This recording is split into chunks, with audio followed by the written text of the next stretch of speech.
বন্ধুরা, আপনারা কি জানেন মুভিতে রোম্যান্স সিন বা কিসিং সিন কিভাবে শ্যুট করা হয়? আপনি জানলে অবাক হবেন, এটা পুরোপুরি ভিএফএক্স এর মাধ্যমে বানানো হয়। আর যখন ক্রিস 3 মুভিতে ঋত্বিক রোশন বিল্ডিং থেকে বিল্ডিংয়ে লাফিয়ে যাওয়ার সিন দেখানো হয়েছিল, আসলে ওটা তো মাটিতেই শ্যুট করা হয়েছিল। আর বাহুবলী মুভিতে যখন ভাল্লাল দেব একাই একটা বিশাল ষাঁড়কে হার মানিয়ে দেয়, আসলে ওটা তো পুরোপুরি ফেক ছিল। ভাল্লাল দেব তো রিয়ালিটিতে কোনো ষাঁড়ের সাথেই লড়েনি। আর বাহুবলী মুভির মেন শুটিং তো একটা স্কুলের মাঠে করা হয়েছিল। এছাড়া পুষ্পা মুভিতে যখন আল্লু অর্জুন চন্দন কাঠ ভর্তি লরিকে কুয়োয় ফেলে দিয়ে পাশে ঝাঁপ দেয়, আসলে তো ওখানে কোনো লরি ছিল না। তাহলে ওটা কিভাবে শুট করা হয়েছিল, এই সমস্ত কিছু জানতে পারবেন আজকের এই ভিডিওতে। রিভিল টিভিতে আপনাদের আরও একবার স্বাগতম। Number 1, kissing scene shooting. বন্ধুরা, যে কোনো কমার্শিয়াল মুভিতে হিরো হিরোইনের রোম্যান্টিক সিন একটা খুবই গুরুত্বপূর্ণ অংশ। হাজার খুঁজলেও এমন একটা ফিল্ম পাওয়া মুশকিল যাতে রোম্যান্টিক সিন নেই। তাই অনেকবার মুভির ডিমান্ড বাড়ানোর জন্য কিসিং সিন শ্যুট করতে হয়। কিন্তু অনেক সময় অ্যাক্ট্রেসেস ক্যামেরার সামনে ডাইরেক্ট কিসিং সিন করতে কমফর্টেবল ফিল করে না। আমরা তো ক্যামেরার এপার থেকে শুধু নায়ক নায়িকা দুজনের রোম্যান্স দেখতে পাই, কিন্তু অনেক সময় ক্যামেরার পেছনে ক্যামেরাম্যান, ডিরেক্টর, লাইট বয়, ফিল্ড বয় সহ আরও বহু মানুষ শুটিং স্পটে ওই সময় উপস্থিত থাকে। তাই এত লোকের সামনে হিরোইন কিসিং সিন করে উঠতে পারে না। তাই ওই সময় ভিএফএক্স এর সাহায্যে এই কিসিং সিন সম্পূর্ণ করা হয়ে থাকে, যার জন্য সবার প্রথমে হিরোইন একটা গ্রিন কালারের বলে কিস করে পুরো জোরে সোরে। তারপর হিরোকে দিয়েও ঠিক একইভাবে একটা কাচের ওপর কিস করানো হয়। তারপর ভিএফএক্স এর মাধ্যমে এই দুটো সিনকে একসঙ্গে জুড়ে দেওয়া হয়, আর ব্যাস হয়ে গেল আপনার গরম গরম কিসিং সিন তৈরি। Number 2, Chris 3। বন্ধুরা, আপনাদের সবার হয়তো মনে আছে যখন ক্রিস 3-তে একটা প্লেনের সামনের চাকা লক হয়ে যায়, আর ক্রিস তখন ওই প্লেনটাকে বাঁচানোর জন্য কত বড় বড় জাম্প মেরে এক বিল্ডিং থেকে আরেক বিল্ডিংয়ে গিয়ে পড়ছিল। কিন্তু আসলে ওই সিনে ক্রিস শুধুমাত্র 5 ফুট উঁচু স্থান থেকে লাফ দিয়ে পড়ছিল। আর আপনারা একটু খেয়াল করলে পেছনে দেখতে পারবেন যে এটা একটা মাঠের মধ্যেই শ্যুট করা হয়েছিল। আর ঠিক এর পরের সিনে দেখানো হয় ক্রিস একটা বিশাল জাম্প করে ওই প্লেনের চাকা ধরে ফেলেছে, যেটাকে তো আসলে একটা ছোট্ট রুমের মধ্যে শ্যুট করা হয়েছিল। আর যেই প্লেনটাকে ওখানে দেখানো হয়েছিল ওটাও নকল ছিল। এছাড়া সিনেমার একটা দৃশ্যে দেখানো হয় যখন ক্রিস মাঝ আকাশে একটা বিল্ডিংয়ের একদম মাথায় দাঁড়িয়ে আছে, যেটাকে আসলে ওই গ্রিন রুমের মধ্যেই শ্যুট করা হয়েছিল। তারপর ওটাকে এডিটিংয়ের দ্বারা এখানে দাঁড় করিয়ে দেওয়া হয়েছিল। তাছাড়া আরেকটা সিনে যখন ক্রিস একসঙ্গে অনেকগুলো ভিলেনের সাথে মারামারি করছিল, তখন দেখানো হয়েছিল একটা ভিলেন গোটা একটা বিশাল গাছকে 2 টুকরো করে ফেলে। ওই সিনটাকে কিছুটা এভাবে শ্যুট করা হয়েছিল। ভিলেনের হাতে শুধু 2টো নীল কালারের গোল গোল চাকা ছিল, যেটাকে পরে ভিএফএক্স এর দ্বারা বিশাল গাছ বানিয়ে দেওয়া হয়েছিল। আর ক্রিস মুভি দেখার পর দর্শকদের মনে সবথেকে বেশি যেই প্রশ্নটা এসেছিল সেটা হলো যে এত সুন্দরভাবে কিভাবে ক্রিসের ডাবল রোল করা হয়েছিল। তো আপনাদের বলে দিই যে এখানে ঋত্বিকের বডি ডাবলের ব্যবহার করা হয়েছিল। তারপর এডিটিংয়ের দ্বারা তার মুখে ঋত্বিকের মুখ বসিয়ে দেওয়া হয়। এতক্ষণে হয়তো আপনারা বুঝেই গেছেন যে ক্রিস মুভিটা কিভাবে তৈরি করা হয়েছিল। তো চলুন এবার কথা বলি এর থেকেও সুপার হিট মুভি বাহুবলীর, যাকে ছাড়া সাউথ ইন্ডিয়ার ফিল্ম অসম্পূর্ণ থেকে যায়, যেটার শুধু 2টো পার্ট তৈরি করতেই 530 কোটি টাকা খরচ হয়েছিল। বাহুবলী এমনিতেই ভারতের সবথেকে জনপ্রিয় ফিল্ম নয়, এতে হাজার হাজার মানুষের দিন রাতের পরিশ্রম আছে। এই মুভিতে রানী মাতা যখন এক হাত দিয়ে বাচ্চাটাকে উঁচু করে ধরে, আসলে ওটা তো একটা জলের বোতল ছিল। আর বাহুবলী মুভির শুরুতে যখন অ্যাক্টর প্রভাস পাহাড়ের খাদ দিয়ে দৌড়ে উড়ে হিরোইন তামান্না ভাটের পিছু করছিল, তখন ওই সিনগুলো তৈরি করার জন্য প্রভাস আর তামান্না দুজনকেই কালো ওয়্যার দিয়ে বেঁধে শূন্যে ভাসিয়ে ওই সিনগুলো তৈরি করা হয়েছিল। আর পেছনে গ্রিন স্ক্রিন ছিল, যার সাহায্যে পরে খুব সহজে ওটাকে মুছে ওর জায়গায় অন্য দৃশ্য অ্যাড করে দেওয়া হয়েছিল।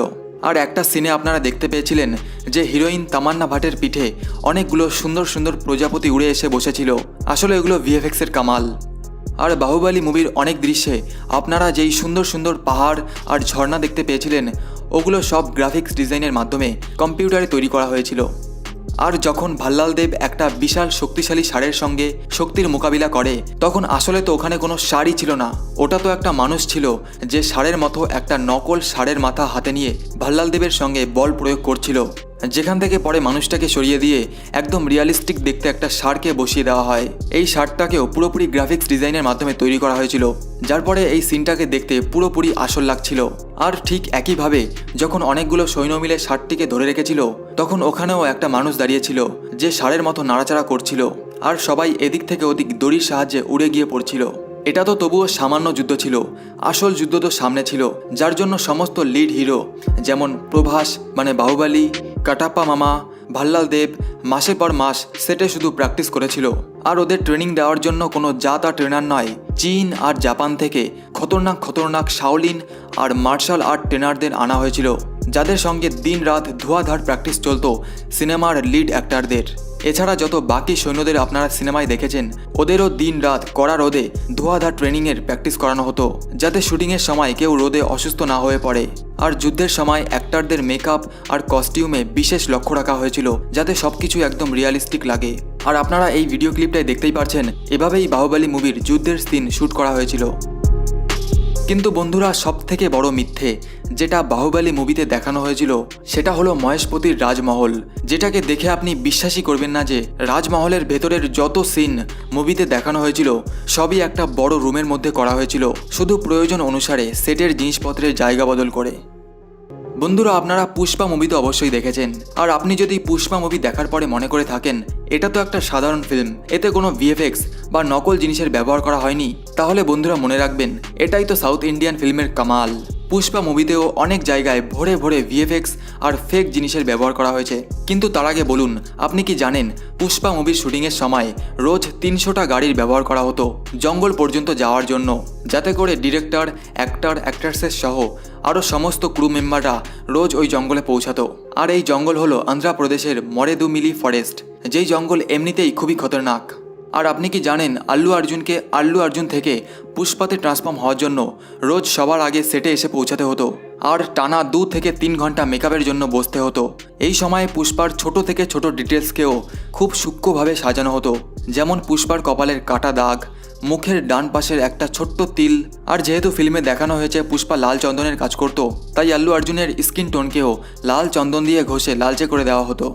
কিন্তু আপনারা জেনে অবাক হবেন যে এই ফিল্মে যত লাল চন্দনের ব্যবহার করা হয়েছিল আসলে সবই নকল ছিল। এই ভিডিও ক্লিপটায় আপনারা দেখতেই পাচ্ছেন যে সমস্ত লাল চন্দন থার্মোকল দিয়ে বানানো হয়েছিল, আর রিয়ালিস্টিক দেখানোর জন্য ওর গায়ে লাল কালারের পেন্ট করে দেওয়া হয়েছিল। আর এভাবেই মুভির সমস্ত চন্দন কাঠ তৈরি করা হয়েছিল। কিন্তু এই নকল চন্দন কাঠকে নিয়েই শুটিংয়ের সময় হওয়া একটা মজার কথা কি আপনারা জানেন যে এই নকল চন্দন কাঠকেই যখন প্রথম দিন শুটিংয়ে নিয়ে যাওয়া হচ্ছিল, তখন পুলিশ ওদের স্মাগলার ভেবে আটক করে। পুলিশের মনে হয়েছিল যে এরা আসল স্মাগলার, আর শুটিংয়ের বাহানা করে চন্দন কাঠ স্মাগলিং করছে।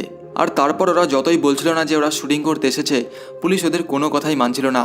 তারপর এলাকার এক মিনিস্টারের সঙ্গে কথা বলার পরই পুলিশ শিওর হয় আর ওদের যেতে দেয়। আর মুভিতে চন্দন ভর্তি লরির একটা অ্যাকশন সিন ছিল, যেটা খুবই ডেঞ্জারাস ছিল, তাই ওখানে আল্লু অর্জুনের বদলে একটা বডি ডাবলের ব্যবহার করা হয়েছিল। আর তার সেফটির জন্য তাকে মাথায় হেলমেটও পরিয়ে দেওয়া হয়েছিল। আর স্টান্টটি করার পর বডি ডাবল একদম সুস্থ অবস্থাতেই ছিল। আর যখন পুষ্পা চন্দন কাঠ ভর্তি ট্রাকটাকে কুয়োয় ফেলে দেয়, আসলে তো ওখানে কোনো ট্রাকই ছিল না, ওখানে তো শুধুমাত্র লরির দরজার মতো দেখতে একটা প্লাইবোর্ডের ব্যবহার করা হয়েছিল, যেটাকে কয়েকজন মানুষ নিচে থেকে ঠেলে নিয়ে যাচ্ছিল। পরে ভিএফএক্সের দ্বারা ওটাকে পুষ্পা মুভির লরিতে রূপান্তরিত করে দেওয়া হয়, যেটা দেখে কারুর নিজের চোখকেও বিশ্বাস হবে না যে ওটা একটা নকল লরি ছিল। আর সামি গানটার শুটিংয়ের সময় যাকে সাউথের এক্সপ্রেশন কুইন বলা হয়, মানে রেশমিকা মান্দানান, একটা ডান্স স্টেপ বারবার মিস্টেক করে ফেলছিল, যেটাকে আমাদের পুষ্পা মানে আল্লু অর্জুন নিজে শিখে তারপর ওই স্টেপটাকে রেশমিকাকে শিখিয়ে দেয়। তারপরই ফাইনালি ওই স্টেপটা সাকসেস হয়। আমাদের আল্লু অর্জুনের জন্য ভিডিওতে একটা লাইক তো করেই দিন। আর এই সবগুলো মুভির শুটিংয়ের মধ্যে আপনার কোনটা সবথেকে ভালো লেগেছে নিচে কমেন্ট করে অবশ্যই বলুন। আবার দেখা হচ্ছে পরের ভিডিওতে একটা ধামাকাদার টপিকের সাথে। টাটা।